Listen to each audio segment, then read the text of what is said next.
जय Hind everyone. Good evening. सभी बच्चे आ जाइए। क्या मेरी वॉइस आ रही है?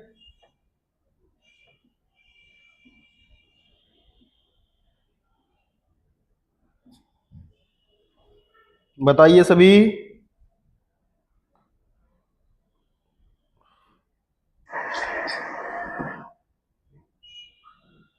जय हिंद एवरीवन। Good evening. चलो आ तो रही है आवाज।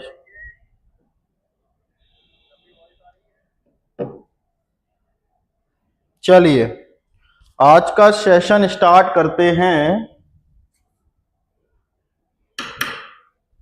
चलिए कहाँ हैं सभी बच्चे? बच्चों कहाँ हो? जल्दी आइए, आज का सेशन बड़ा ही खास होने वाला है।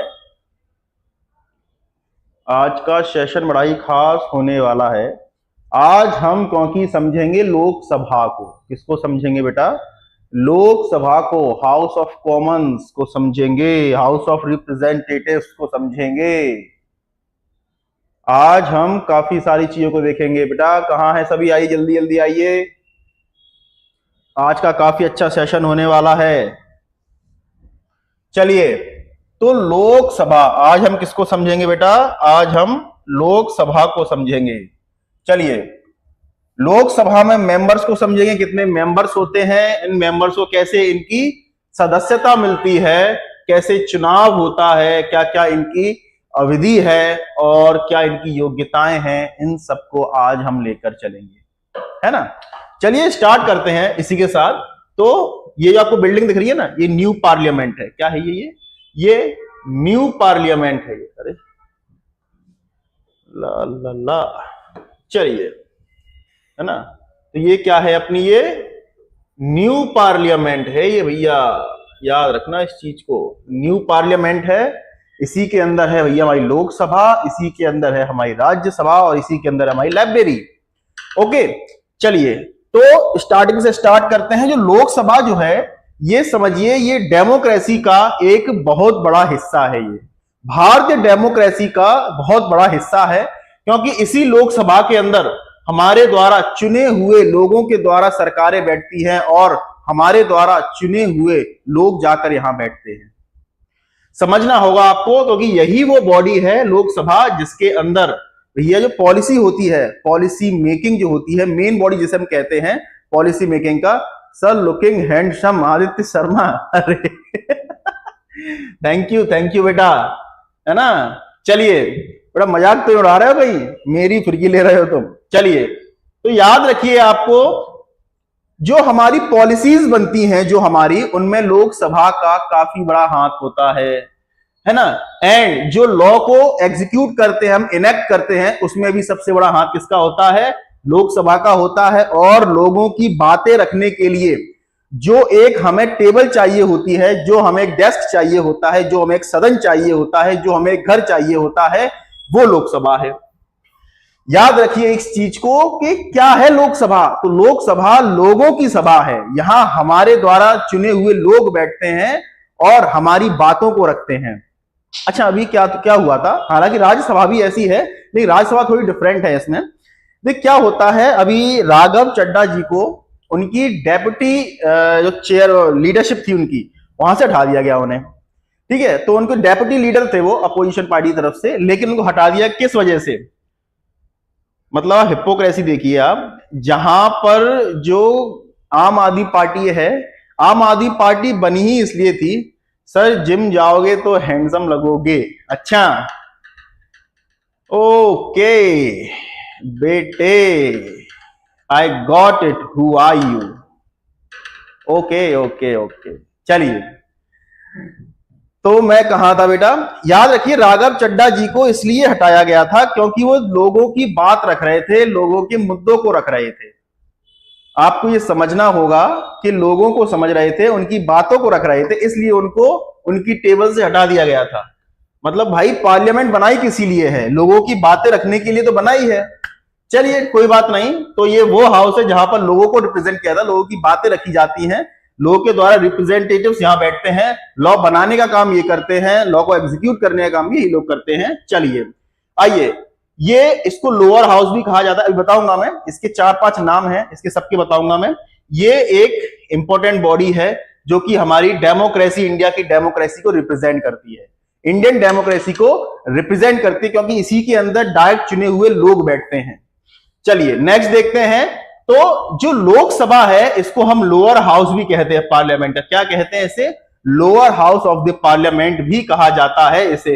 Okay, and house of the people भी कहा जाता है, मतलब ये निचला सदन भी है, plus house of the people मतलब लोगों की सभा भी कहा जाता है इसे। हिंदी में लिखा है मैंने, ये रहा लोगों का सदन, है ना, क्योंकि इसके अंदर डायरेक्टली चुने हुए लोग आते हैं। डायरेक्टली कैसे?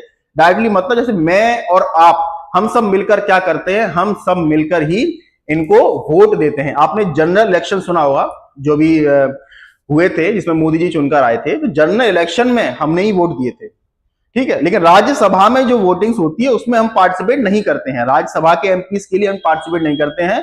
लोकसभा की जो इलेक्शंस होते हैं वहां पर हम डायरेक्ट पार्टिसिपेट करते हैं, हम डायरेक्ट वोट देने जाते हैं। लोकसभा हुआ या फिर राज्य विधानसभाएं हुई, यहां पर हम डायरेक्ट पार्टिसिपेट करते हैं, यहां पर हम। ओके, चलिए next. According to constitution of India the Lok Sabha play, वही सारी बात है कि making law, formulating union budget, union budget जो है यहीं पर पेश होता है, यहीं बनाने काम होता है, तो वही सारी बातें हैं इसके अंदर। चलिए नेक्स्ट देखते हैं, आपके लिए इंटरेस्टिंग टॉपिक लेके आया हूं। जैसे ये देखिए, विजिबल है, देखिए भारत के अंदर जो हमारी पार्लियामेंट है, देखिए भारत के अंदर जो हमारी पार्लियामेंट है उसमें लोकसभा को किन किन नामों से जाना जाता है? इवन लोकसभा के नाम से जाना जाता है, लोअर हाउस के नाम से जाना जाता है, फर्स्ट चैम्बर के नाम से जाना जाता है, हाउस ऑफ फेम के नाम से भी जाना जाता है।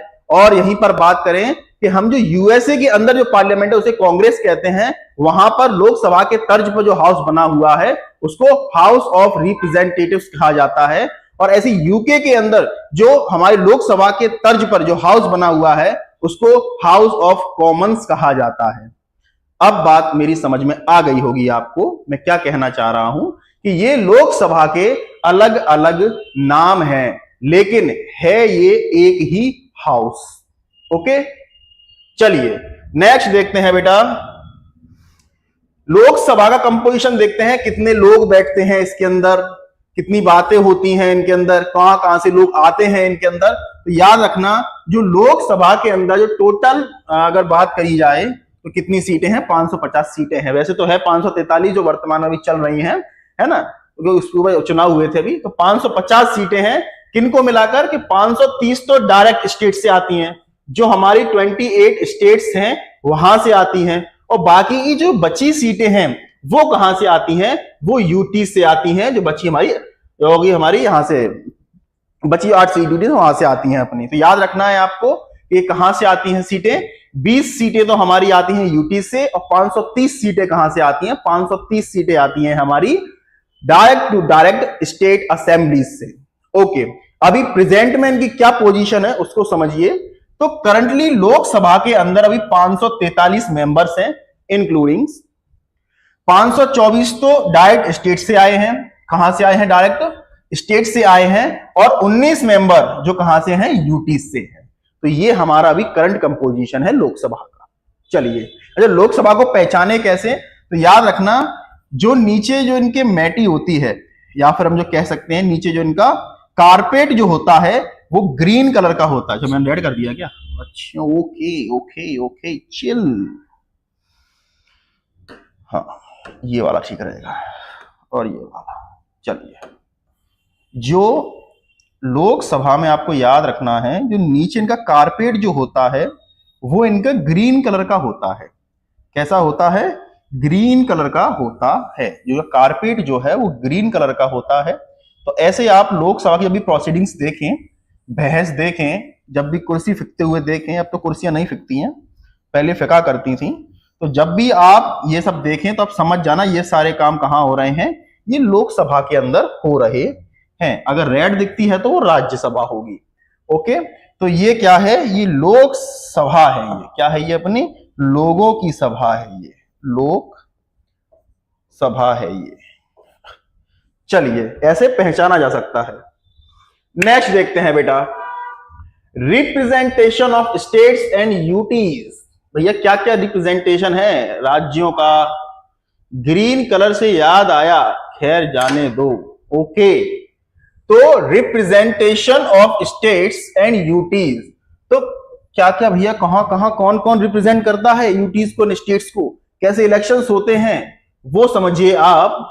तो जो मेंबर्स हैं लोकसभा के, वो डायरेक्टली इलेक्टेड होते हैं। मैंने क्या बताया था आपको कि भैया जो 28 स्टेट और 8 यूनियन टेरिटरीज हैं, वहां से लोग डायरेक्ट उन्हें इलेक्ट करते हैं, डायरेक्ट चुनकर भेजते हैं।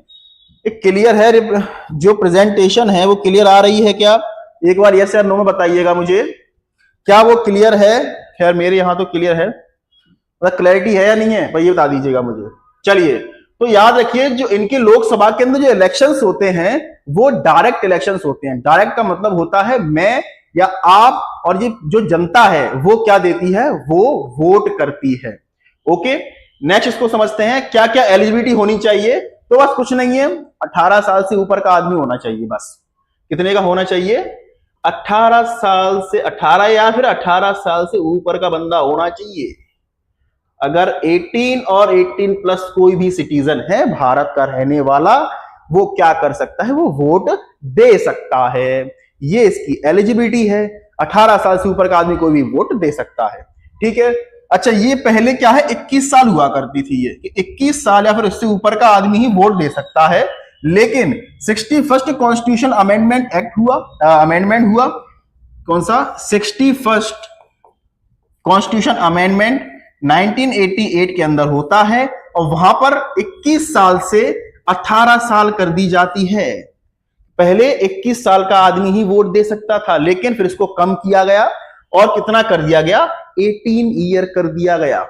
ओके, चलिए, इट्स टू इजी बेटा, काफी इजी टॉपिक्स हैं, काफी अच्छे अच्छे इसमें से क्वेश्चंस आते हैं। जो हमारी पार्लियामेंट है, जिसके अंदर लोकसभा, राज्यसभा, प्रेसिडेंट जो हम पढ़ते हैं, काउंसिल ऑफ मिनिस्टर्स वगैरह जितना भी है, वहां से क्वेश्चन बहुत दमदार आते हैं और काफी बढ़िया बढ़िया क्वेश्चन आते हैं, इजी टॉपिक से आते हैं। चलिए, तो पहले 21 थी, 18 कर दी गई। 18 साल का कोई भी आदमी होता है तो वो वोट दे सकता है। तो मुझे अब एक बात बताइए, क्या राइट टू वोट, बस मुझे इस आंसर का जवाब दीजिए आप सभी, राइट टू वोट हमारा फंडामेंटल राइट क्यों नहीं है? बस, क्या राइट टू वोट हमारा फंडामेंटल राइट FRTs क्यों नहीं है? इसका आंसर मुझे कमेंट सेक्शन में लिख के बता दीजिए आप लोग। चलिए, नेक्स्ट देखते हैं बेटा, कहां गए यार? अब यूटीज की बात करें तो भाई यूटीज का तो सिंपल वही खेला है, 18 साल से ऊपर मुझे कर देना चाहिए। लेकिन इसमें भी पार्लियामेंट ने कहा है कि पार्लियामेंट के जो लॉ बनाएगी वही डिसाइड करेगी कौन सी यूटीज इसके अंदर रिप्रेजेंटेशन अपना दावा कर सकती हैं, मतलब अपना रिप्रेजेंटेटिव भेज सकती हैं। जैसे हम देखते हैं दिल्ली और पुडुचेरी नंबर 1 पर रहते हैं, वहां से तो लोग आते ही आते हैं। तो ये पार्लियामेंट के हाथ में है कि वो किसको, किस आदमी को, या फिर कह सकते हैं किस यूनियन टेरिटरी को, यूनियन टेरिटरीज में रहने वाले किस आदमी को वो अपनी सीट देते हैं, या फिर किसको अलाउ करते हैं कि आप पार्टिसिपेट कर सकते हैं जनरल इलेक्शन के अंदर, वो पार्लियामेंट डिसाइड करती है। और ये कैसे हुआ था? ये हुआ था यूनियन टेरिटरी एक्ट 1965 के हिसाब से हुआ था। वही है कि मेंबर जो भी हो वो भी डायरेक्ट इलेक्शन से ही चूज किया जाएगा। वो भी कैसे इलेक्ट होगा? डायरेक्ट इलेक्शन से ही होगा। चलिए नेक्स्ट आगे चलते हैं। देखिए, रिप्रेजेंटेशन ऑफ नॉमिनेटेड मेंबर। क्या मुझे एक बात बताइए, लोकसभा के अंदर, great explanation sir, thank you, है ना? तो आज ओके, ये मैडम आई हैं आज, चलिए थैंक यू मैडम। चलिए, तो याद रखते हैं कि भैया आप मुझे एक बात बताइए, क्या लोकसभा के अंदर नॉमिनेटेड मेंबर होते हैं क्या? भाई मैंने तो सुना है कि राज्यसभा के अंदर होते हैं सिर्फ और सिर्फ, लेकिन ऐसा नहीं है। याद रखना, लोकसभा के अंदर नॉमिनेटेड मेंबर नहीं होते, 2020 से पहले हुआ करते थे। तो आपको यह भी याद रखना है, 2020 से पहले हुआ करते थे। आज के टाइम पर यहां पर कोई भी नॉमिनेटेड मेंबर नहीं है, और ये भी याद रखना है कि 12 जो नॉमिनेटेड मेंबर हैं, जो 12 नॉमिनेटेड मेंबर जो है वो कहां पर हमें देखने को मिलते हैं, वो देखने को मिलते हैं राज्यसभा के अंदर। कहां देखने को मिलते हैं हमें, वो राज्यसभा के अंदर हमें देखने को मिलते हैं, जो कि प्रेसिडेंट के द्वारा इलेक्ट किए जाते हैं। तो आपको ये भी याद रखना है। लेकिन लोकसभा के अंदर कोई भी नॉमिनेटेड मेंबर नहीं होता। पहले 2 नॉमिनेटेड मेंबर हुआ करते थे एंग्लो इंडियन कम्युनिटी से, लेकिन जब 2020 के अंदर, याद रखना, 104th अमेंडमेंट एक्ट आया था, 2020 में लागू हुआ, उसके अनुसार इन सीट को खत्म कर दिया गया था। टोटली इनको खत्म कर दिया गया था। तो आज के टाइम पर यहां पर कुछ भी नहीं है। ओके, समझ में आया? यस और नो जल्दी बताइएगा मुझे कमेंट सेक्शन में, यस और नो, है ना। चलिए, लोकसभा का ड्यूरेशन की बात करें अगर हम, तो ड्यूरेशन कितना रहता है, तो याद रखना है लोकसभा का जो ड्यूरेशन होता है वो 5 साल का होता है। कितने का होता है वो? 5 साल का ड्यूरेशन होता है लोकसभा का, है ना। इसीलिए कहते हैं, अच्छा ऐसा भी नहीं है कि परमानेंट होता 5 साल का ही है, लेकिन अगर राष्ट्रपति के, निशा सर जी नमस्ते, नमस्ते नमस्ते बेटा, बड़ा बड़े लेट हो गए अपन। चलिए कोई बात नहीं। अगर हम लोकसभा के ड्यूरेशन की बात करें तो ये लोकसभा का ड्यूरेशन 5 साल का होता है। कब से? जब पहली बार जनरल इलेक्शन के बाद सरकार बनती है या फिर लोकसभा बनती है। जनरल इलेक्शन होते ही लोकसभा गठित होती है, और लोकसभा जब से गठित हो जाती है उसी दिन से इसके 5 साल शुरू हो जाते हैं, मतलब इनका कार्यकाल स्टार्ट हो जाता है। लेकिन बीच में अगर सरकार, अगर ऐसा सरकार क्या, अगर प्रधानमंत्री प्रेसिडेंट से बोल दे कि लोकसभा को डिसॉल्व कर दो, तो बीच में डिसॉल्व हो भी जाती है, ऐसी बात नहीं है। चलिए, है ना। अगर president has the power to dissolve the Lok Sabha in any time before the completion of 5 year, भाई राष्ट्रपति जब चाहे तब 5 साल पूर्व होने से पहले लोकसभा को बर्खास्त कर सकता है, डिसॉल्व कर सकता है। इसको हमें याद रखना है। और ये मतलब लोकसभा को भंग कर सकता है। और अगर ये बात कहीं भी कोर्ट में आप चैलेंज नहीं कर सकते कि प्रेसिडेंट ने ऐसा क्यों किया, कि प्रेसिडेंट ने ऐसा क्यों किया, ये बात आप नहीं रख सकते हैं कोर्ट के अंदर। सिंपल कॉन्स्टिट्यूशनल प्रोविजन है, संविधान में लिखा हुआ है, सिंपल सी बात है। चलिए, अब इनके टर्म्स की बात करें तो नेशनल इमरजेंसी के टाइम पर इसको 1 साल के लिए बढ़ाया जा सकता है, फिर इसको कई सालों के लिए बढ़ाया जा सकता है। मतलब ऐसा कोई ड्यूरेशन नहीं है कि सिर्फ और सिर्फ 1 साल के लिए हो, नहीं, 1-1 साल करके आप उसको लाइफ टाइम के लिए बढ़ा सकते हो। ये सिर्फ और सिर्फ कंडीशन कहां होती है? ये होती है नेशनल इमरजेंसी के टाइम पर होती है ये, तो हमें ये भी समझना है। हाँ, अगर जैसे ही नेशनल इमरजेंसी हटती है, जैसे ही नेशनल इमरजेंसी को हटाया जाता है, उसमें 6 महीने से ज्यादा आप लोकसभा को एक्सटेंड नहीं कर सकते हैं। ओके, तो लोकसभा को आप ज्यादा 6 महीने से ज्यादा एक्सटेंड नहीं कर सकते हैं, क्योंकि जब इमरजेंसी खत्म हो गई तो फिर किस बात का आप अपना टेन्योर बढ़ाते जा रहे हैं? सर स्क्रीन इंक्रीज कर दीजिए। अच्छा, दिख नहीं रहा क्या? क्लैरिटी नहीं आ रही है क्या बेटा? दिख तो रहा है साफ निशा बेटा। चलिए, है ना। तो क्या है, इसको नहीं बढ़ा सकते हैं आप। चलिए नेक्स्ट देखते हैं, इसकी क्या चुनाव प्रणाली रहती है, इसको समझते हैं कि इसका इलेक्शन जो होता है उसका सिस्टम क्या होता है। और अच्छा, ये जो आप दिख रहे हैं ना छोटा छोटा छोटा छोटा, ये देखिए आप, अगर आपको थोड़ा बहुत दिख रहा हो, ये इधर ये छोटे छोटे पॉइंट दिख रहे हैं आपको, ये देखिए छोटे छोटे छोटे छोटे, ये आपको हल्का सा दिख रहा है ना, बाउंड्री दिख रही है हल्की हल्की छोटी छोटी छोटी छोटी, इनको कहते हैं कॉन्स्टिट्यूएंसीज। क्या कहा जाता है इनको? इनको निर्वाचन क्षेत्र कहते हैं। यहां से लोग आते हैं, खड़े होते हैं और अपना चुनाव लड़ते हैं, है ना।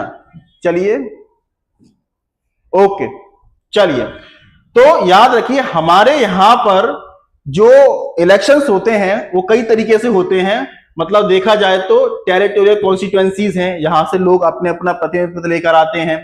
ओके, रीएडजस्टमेंट होता है एंड सेंसस होता है, रिजर्वेशन है सीटों का, एसटी एससी के रिजर्वेशन है कुछ, ठीक है, कुछ schedule caste and schedule tribes के लिए रिजर्व रहती हैं कुछ सीटें।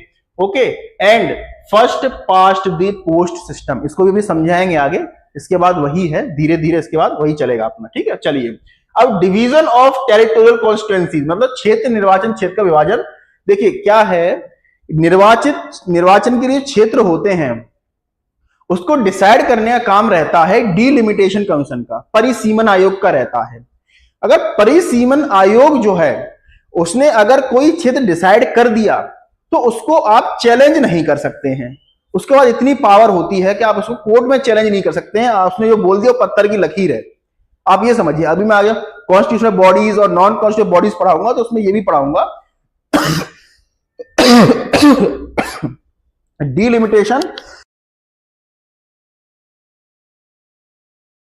डीलिमिटेशन जो कमीशन है, डीलिमिटेशन कमीशन के हम चैलेंज नहीं कर सकते हैं और बहुत सारी चीजें इसके ऊपर टिकी हुई हैं। तो डीलिमिटेशन कमीशन वह काफी पावरफुल बॉडी कह सकते हैं वो।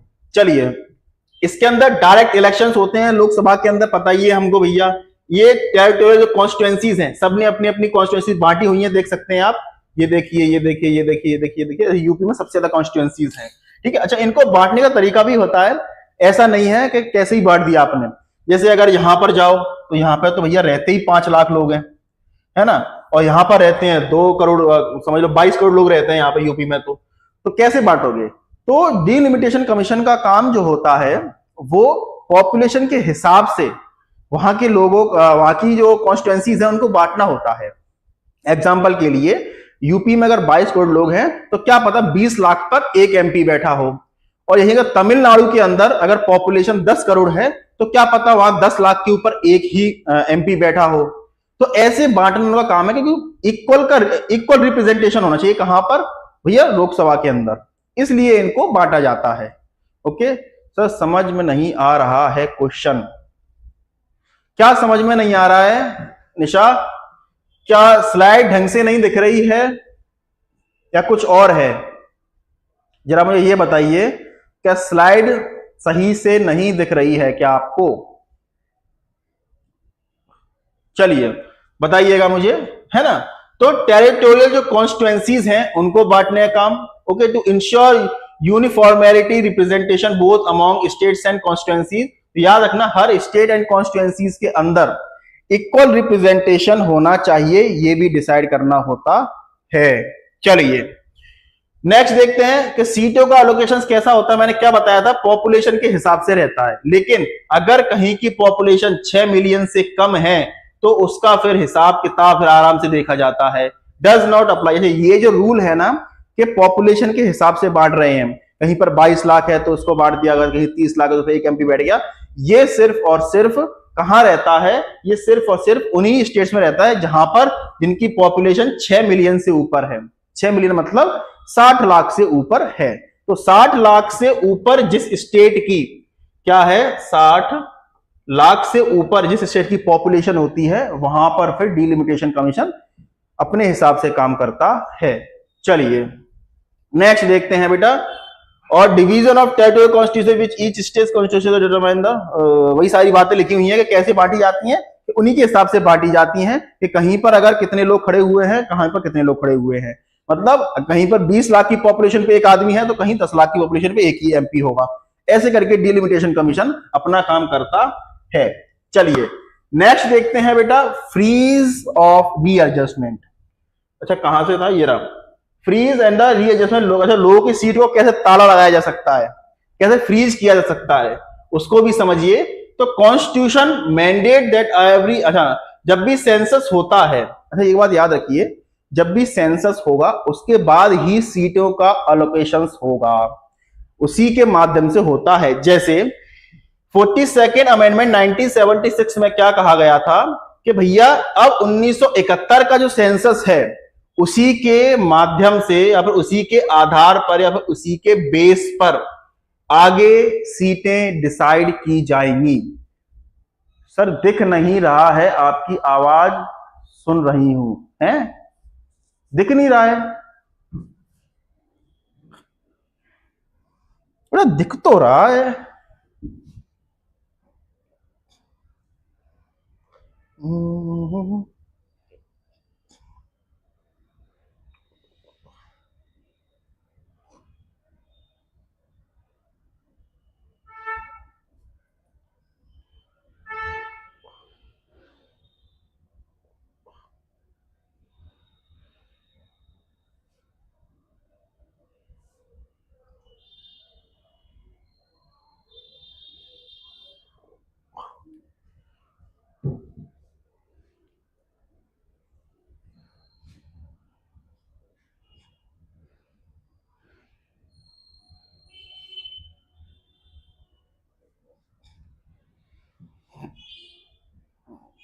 स्लाइड सही से नहीं दिख रही है।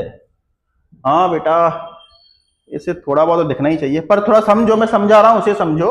देखो 1976 के अंदर 47 अमेंडमेंट हुआ था, उसमें यह कहा था निर्वाचन आयोग ने कि भैया अब जो 71 की जो जनगणना हुई है, 1971 की जो जनगणना हुई है, उसी के आधार पर अब हर क्या कहते हैं कॉन्स्टिट्यूएंसीज डिसाइड की जाएंगी। कहने का मतलब जो चुनाव क्षेत्र हैं उसी के माध्यम से डिसाइड होंगे। जो 1971-72 में जो सेंसस हुआ था उसके माध्यम से। अपने यहाँ पे सेंसस कब कब हुआ है देखिए, डिलिमिटेशन कमीशन ने एक्ट पास किए हैं, वो कब कब किए हैं, 1952 में किया है, 1962 में किया है, 1972 में किया, फिर 2002 में किया है। अब डिलिमिटेशन कमीशन काम कर रहा है 2026-27 तक, 26 के एंड में 27 तक तो डिलिमिटेशन कमीशन अपना एक और क्या कहते हैं उसको एक्ट पास कर देगा। तो जब जब ये एक्ट पास हुए तब तब चुनाव क्षेत्र का वितरण सही तरीके से हुआ है। तो पहली बार 1976 में डिसाइड की गई थी सीटें, फिर उसके बाद 2001 में डिसाइड की गई, अच्छा यहीं पे ना 2001, हाँ फिर 2001 में डिसाइड की गई। 2002 के अंदर उन्होंने क्या भेजा था, अपना डिलिमिटेशन कमीशन ने अपनी राय भेजी थी, अपना एक्ट पास किया था, जिसके माध्यम से बोल दिया था 2026 तक, 2001 में डिसाइड हो गया था कि 2026 तक इन सीटों पर चुनाव होंगे और इतनी सीटें होंगी, मतलब कितनी सीटें बोल दी गई थी, 550 सीटों पर चुनाव होंगे। ये बात डिलिमिटेशन कमीशन ने बोल दी थी।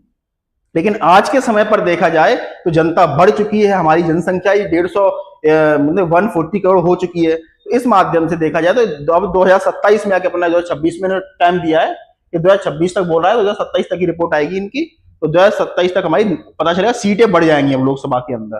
तो ये बात हुई। फिर 87 2003 के अंदर हुआ, उसमें ये बात रखी गई कि अब आगे चलकर क्या होगा कि संसदों में कुल सीटों की संख्या में बदलाव किए बिना निर्वाचन में पुलिस परिसीमन 2001 की जनगणना, इसमें कहा गया कि 2001 की जनगणना के माध्यम से ही अब सीटों के ऊपर चुनाव होंगे। अब उस समय जितनी संख्या कह सकते हैं जितनी पॉपुलेशन रही होगी उस हिसाब से ही बेटा कैमरा क्वालिटी बढ़ा लो अपनी एक बार के लिए, है ना। तो क्या पता जो रेजोल्यूशन होता है उनको इंक्रीज कर लो, 750 में कर लो, 180 में कर लो, तो अच्छा देखे। चलिए, तो इसमें यह कहा कि 2001 में जो पॉपुलेशन होगी अब उसी के माध्यम से लोकसभा के अंदर सीटें हैं, तो इन्होंने कहा कि 2027 में सीटें बढ़ा दो, मतलब दोबारा से जनगणना कर दो। इसलिए अपनी जनगणना चल रही है अभी इस वक्त, तो जनगणना हो जाएगी, उसका परिसीमन आयोग अपनी रिपोर्ट पेश कर देगा। रिजर्वेशन की बात करें, इलेक्टोरल सिस्टम की बात करें, तो देखिए इलेक्टोरल सिस्टम क्या है अपना, फर्स्ट पास्ट दी पोस्ट सिस्टम। इसका मतलब ये भागता हुआ इंसान दिख रहा है आपको, जो पहले आ गया वो जीत गया। कहने का मतलब जिसने मेजॉरिटी वोट ले लिए, जिसने मेजॉरिटी वोट ले लिए, इसने मेजॉरिटी वोट गेन कर लिए, वो जीत जाएगा। मानो कहीं की जनसंख्या अगर 100 है, किसी आदमी को 49 वोट मिले और किसी को 51 वोट मिले, तो याद रखना 49 वाला जो भी हो वो नहीं जीतेगा, 51 वाला जीत जाएगा। तो यहां मेजॉरिटी चलती है। ओके, तो जहां मेजॉरिटी है वो आदमी जीत जाएगा। कि पहले आओ पहले पाओ वाली कहानी है। वही कहानी है कि यूपीएससी में 1 नंबर से रैंक गिर जाती है, IIG मेंस में भी 1 नंबर से रैंक गिर जाती है। वही कहानी यहां पर है। सिंपल सी बात है कि अगर 1 वोट से सरकार आपकी गिरती है तो गिर जाए। अटल बिहारी वाजपेयी की सरकार 1999 में इसी तरीके से गिरी हुई थी, ठीक है ना। तो अटल बिहारी सरकार 1 वोट से ही गिर गई थी लोकसभा के अंदर, तो ये याद रखना है हमें। अच्छा, और कुछ ST SC के लिए भैया कुछ सीटें रिजर्व रहती हैं, बिल्कुल रहती हैं। ST SC के लिए भी कुछ सीटें रिजर्व रहती हैं। और ये जो सीटों का अलोकेशन है रिजर्व का 1960 से चला आ रहा है। 1960 में पहली बार कानून बनाया गया था कि एसटी/एससी कम्युनिटीज के लिए सीटें लोकसभा के अंदर रिजर्व की जाएंगी। फिर 2019 के अंदर फिर से दोबारा एक्ट पास किया और उसको 2030 तक बढ़ा दिया गया कि अब 2030 तक इसके अंदर रहेंगी। जब तक जरूरत देखी आज 10-10 साल के लिए हम बढ़ाते जाते हैं, तो हर साल बढ़ाते जाते हैं। चलिए नेक्स्ट है क्वालिफिकेशंस ऑफ लोकसभा मेंबर। बताइए लोकसभा मेंबर्स की क्या क्या क्वालिफिकेशंस होती हैं। इट्स टू इजी, काफी आसान सवाल है बेटे, रुकना नहीं है, झुकना नहीं है।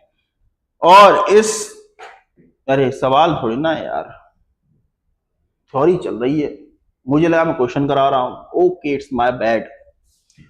क्वालिफिकेशंस ऑफ लोकसभा मेंबर, देखिए कुछ संविधान के अंदर क्वालिफिकेशंस लिखी गई हैं और कुछ पीपल्स रिप्रेजेंटेटिव एक्ट मतलब representation of peoples act RPA के अंदर जो 1951 का है उसके अंदर भी लिखी गई हैं। डिस्क्वालिफिकेशन भी है, ऐसी बात नहीं है। क्या क्या है देखिए, पहली बात तो अगर संविधान की बात करें तो संविधान के अनुसार क्या क्या होनी चाहिए।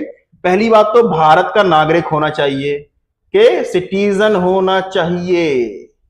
अगर तुम नागरिक नहीं हो तो लोकसभा में नहीं बैठ सकते हो, इसको याद रखना है आपको।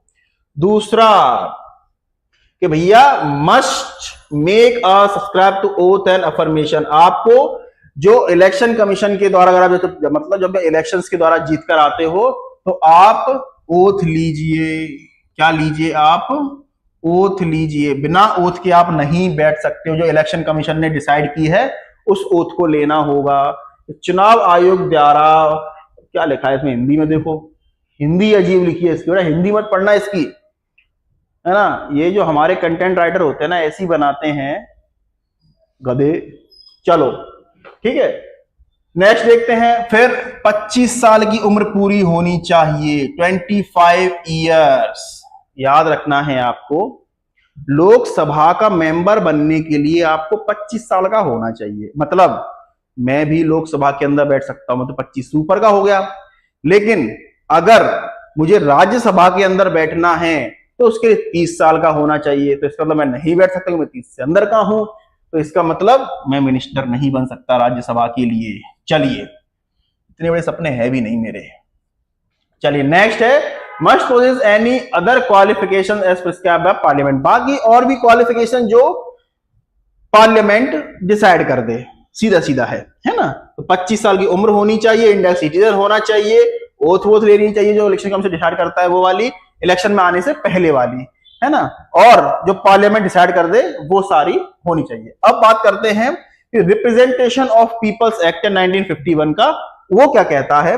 वो बात करता है कि आप पहली बात तो जिस कॉन्स्टिट्यूएंसी से लड़ रहे हैं उसके उसके इलेक्टर में आपका जहां पर जो चुनाव सूची है उसमें आपका नाम होना चाहिए, ठीक है। और जो एसटी/एससी कैंडिडेट है उनके लिए क्या होना चाहिए भैया, उनके लिए एक सीट होनी चाहिए, लेकिन वो जनरल सीट पे इलेक्शन नहीं लड़ सकते हैं, है ना। कंटेस्ट फ्रॉम द, हाँ दूसरी बात है, belong to the representative community and the any other, वही वाली बात है। चलो नेक्स्ट देखते हैं कि भैया और क्या है इसकी, कि भैया जो गाइडेंस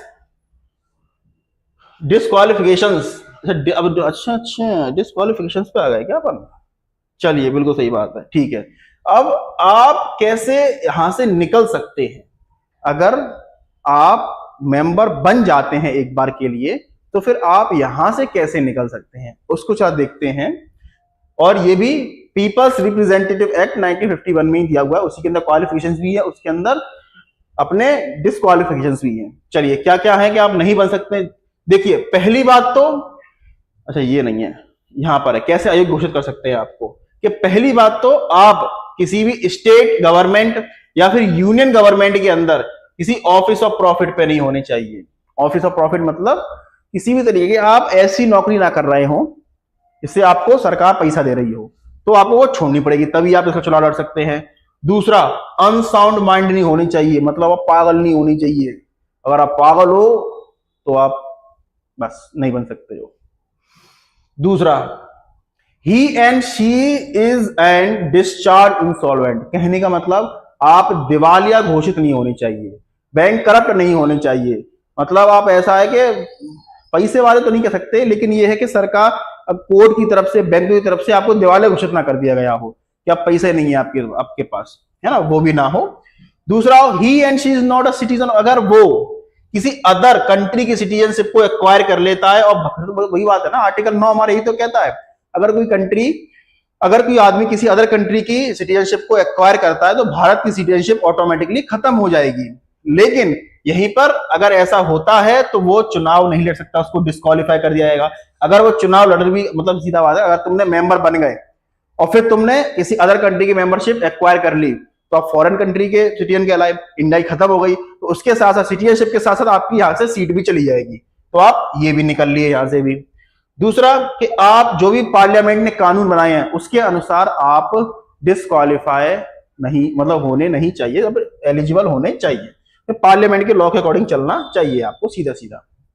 चलिए, अब जो पार्लियामेंट का और भी मतलब कुछ कह सकते हैं और भी डिस्क्वालिफिकेशन से, उनको भी देखते हैं क्या क्या है। जैसे कि पहले तो कि जो भी इलेक्शन हो रहा है उसके अंदर आप किसी भी आपराधिक मामलों में घोषित नहीं होते। इसीलिए कोई भी आदमी, जब भी, आपको यह बात याद रखनी है, जब भी कोई भी आदमी इलेक्शन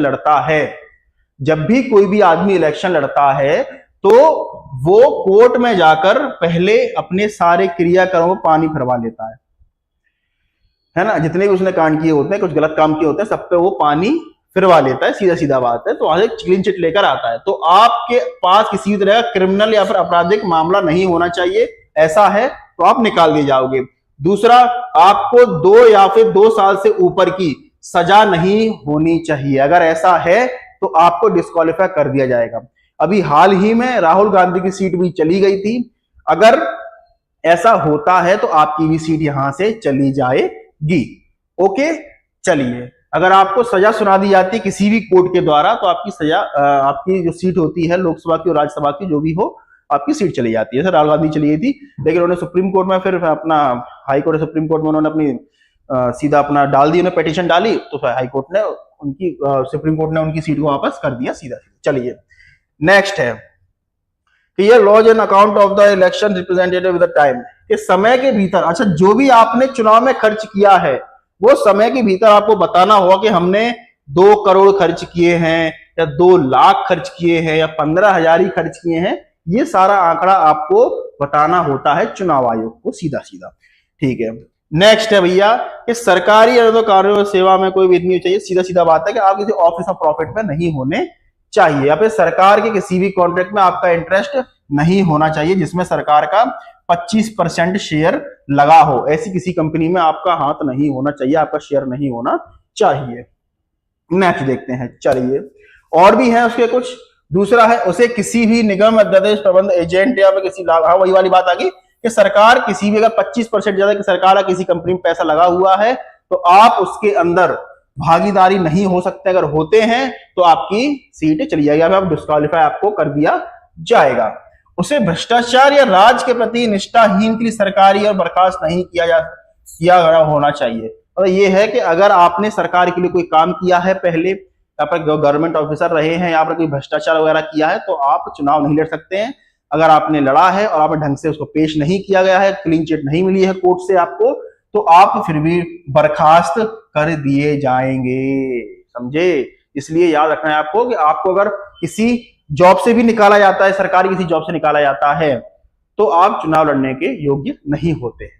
चलिए, नेक्स्ट है, उसे विभिन्न समूहों के बीच दुश्मनी को बढ़ावा देने, या मतलब अगर आपने रिश्वत भी ली है, कोई अपराध भी किया है रिश्वत लेने का, तो ये भी एक तरीके से क्रिमिनल ऑफेंस हुआ। तो जब भी आप रिश्वत वगैरह कुछ भी लेते हैं तो याद रखना है आपको कि रिश्वत वगैरह लेना ही आपके लिए आपकी सीट खोने का अवसर बन सकता है। तो आप जरूर कीजिए, रिश्वत लीजिए। मेरा मानना है कि अगर कोई भी नेता रिश्वत लेता है तो बढ़िया काम करता है, रिश्वत लीजिए और अपनी सीट को गवाइए। आप अगर आप अपनी सीट को खोते हैं तो ईमानदार आदमी आएगा ना उसके ऊपर, फिर तो रिश्वत लीजिए। चलिए, रिश्वत लेने से क्या होता है, आप अपनी सीट खोएंगे और फिर उसके बाद बढ़िया आदमी आएगा तो बैठेगा, है ना। चाहे राघव चड्डा की सीट चली गई हमारे की, कोई दिक्कत नहीं है। ये सीट तो नहीं गई है, पर उनको जिस सीट से हटाया गया वो काफी इंपॉर्टेंट सीट थी, बोलने का टाइम कम हो गया, काफी सारी चीजें रही इससे, चलो कोई दिक्कत नहीं है। आप किसी ऐसे प्रथा में शामिल ना हो, जिसमें जैसे छुआछूत हो गया, दहेज हो गया, सती प्रथा हो गई, ऐसी सामाजिक अपराधों का प्रचार ना करें। आचरण करने के लिए दंडित नहीं किया जाना चाहिए। अगर आप ऐसी कुछ इवेंट्स में पाया कह सकते हैं प्रथाओं में पाए जाते हैं, जैसे छुआछूत हो, आपने सब छुआछूत कर दिया, आपने सब समर्थन कर दिया है, या फिर दहेज, सती प्रथा जैसे ऐसे अगर आप कुछ प्रथाओं को मानते हैं, ऐसे सोच के आदमी हैं या फिर प्रैक्टिस करते हैं, तो आपकी सीट निकल लेगी। तो इसलिए आपको उस पर भी ध्यान देना है।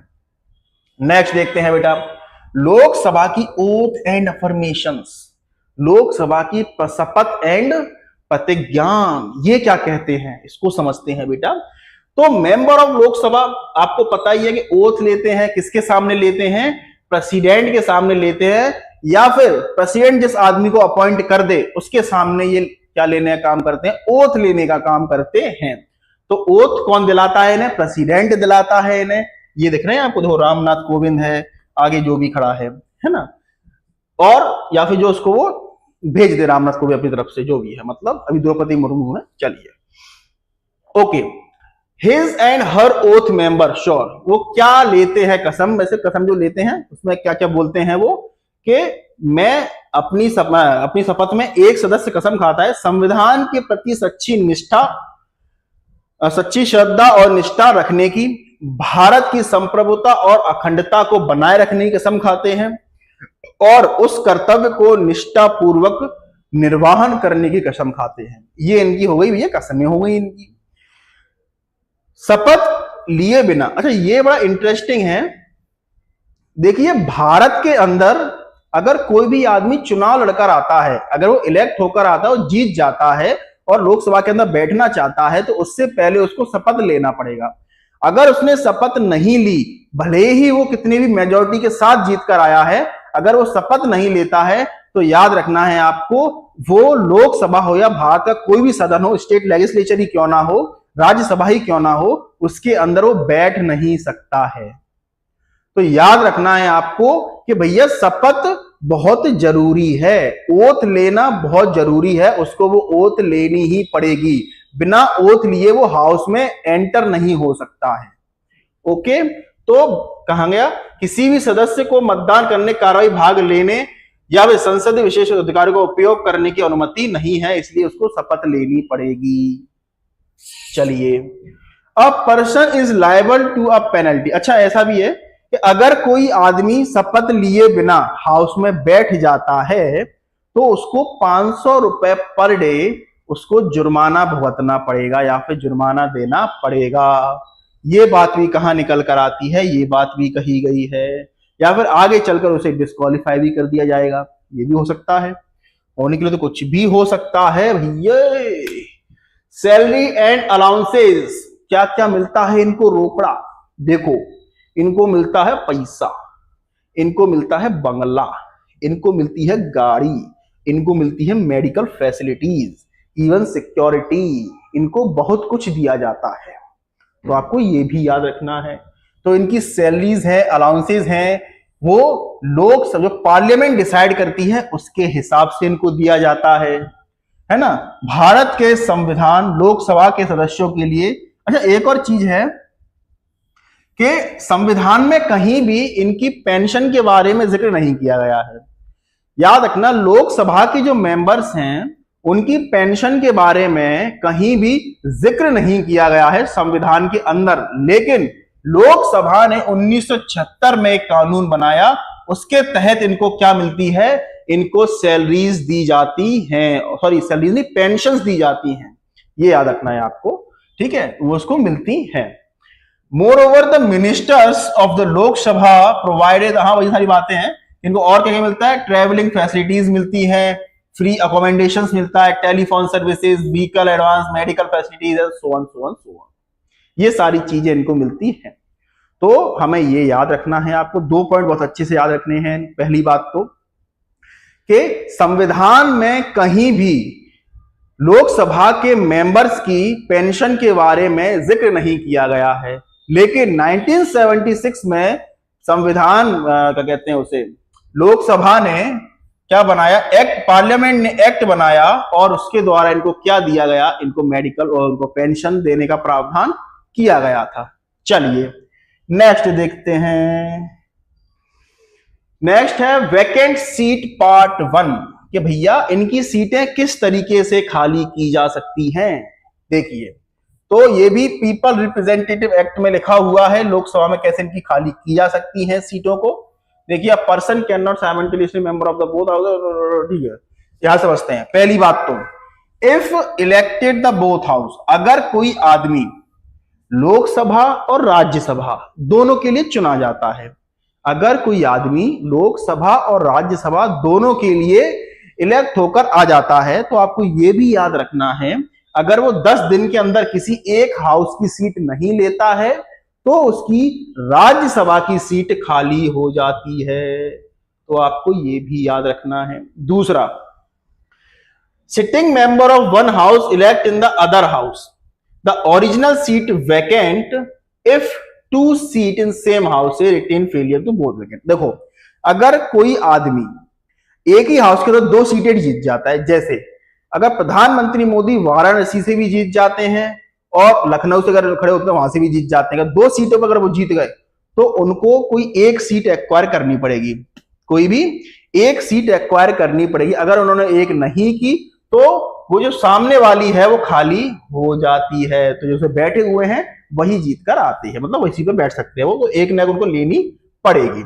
चलिए, one can not be member of both parliament and, अच्छा, कोई भी एक आदमी एक ही समय पर लोकसभा और जो राज्य विधानसभाएं हैं उनका मेंबर नहीं हो सकता है। तो आपको यह भी याद रखना है, अगर वो किसी एक हाउस में अगर दोनों में जीत कह सकते हैं कि दोनों का मेंबर है तो 14 दिन के अंदर उसे कोई एक सीट खाली करनी पड़ेगी।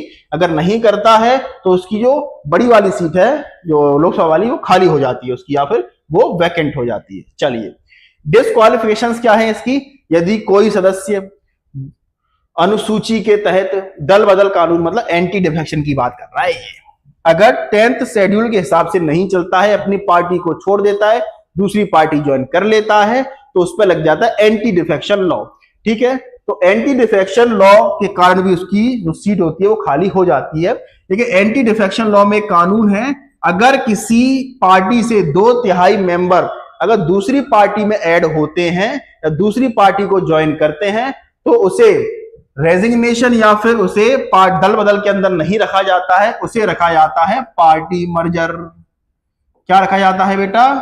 Party merger. पार्टी मर्जर के अंदर उसको ऐड किया जाता है। चलिए नेक्स्ट देखते हैं।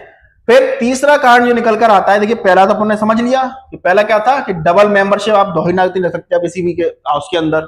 ठीक है, फिर है कि भैया आप एंटी डिफेक्शन के अंदर नहीं आने चाहिए। तीसरा क्या है कि आप अपना इस्तीफा दे दीजिए। क्या दे दीजिए? रेजिग्नेशन। अगर आप अपना रेजिग्नेशन देते हैं तो याद रखना है, अगर आपका रेजिग्नेशन एक्सेप्ट कर लिया गया है लोकसभा के स्पीकर के द्वारा, अगर आपका रेजिग्नेशन एक्सेप्ट कर लिया गया है तो आपकी सीट खाली हो जाती है।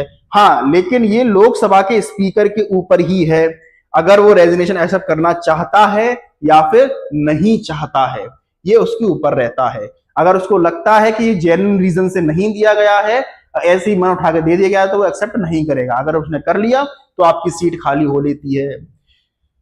फिर है एब्सेंस। अगर आप संविधान पार्लियामेंट के अंदर, लोकसभा के अंदर प्रेजेंट नहीं होते हैं कितने दिनों तक, अगर आप लगातार 60 मीटिंग एब्सेंट करते हैं तो आपकी सीट खाली हो लेती है। और अगर आप 4 डेज से ज्यादा, इसमें लिखा हो ना, कहां गया जरा, 4 दिनों से अधिक समय तक सत्रवसान या स्थगन रहने वाली अवधि को बाहर रखा जाए, अगर आप लगातार 4 दिन एब्सेंट रहते हैं और अगर ऐसा स्पीकर को लगता है कि मुझे इसे हटाना चाहिए, ये सीरियस नहीं है अपने काम को लेकर, तो वो आपकी सीट को खाली कर सकता है। हालांकि ये सबको पता है कि 4 दिन में बहुत सारे लोग नहीं जाते हैं, लेकिन वो है कि वो लोकसभा के स्पीकर के ऊपर होता है, तो उसे लगता है अगर करना चाहिए तो कर देता है।